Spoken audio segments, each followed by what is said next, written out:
Hi Akka, please eat Sharni. She is in depression.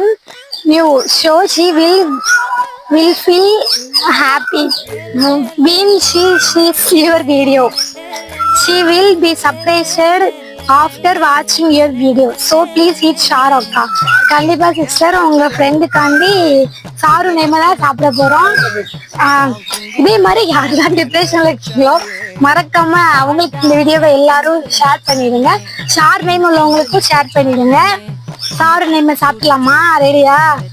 எஸ்ஸுக்கு சோளம் எடுத்திருக்கோம். இது நல்லா இருக்கு. ஜெய்க்கு நம்ம அப்பளம் எடுத்திருக்கோம். நல்லா இருக்கு. பார்க்க ரஸ்க் எடுத்திருக்கோம். இது நல்லா இருக்கு. யூக்கு நம்ம உருளைக்கிழங்கு எடுத்திருக்கோம். இது நல்லா இருக்கு.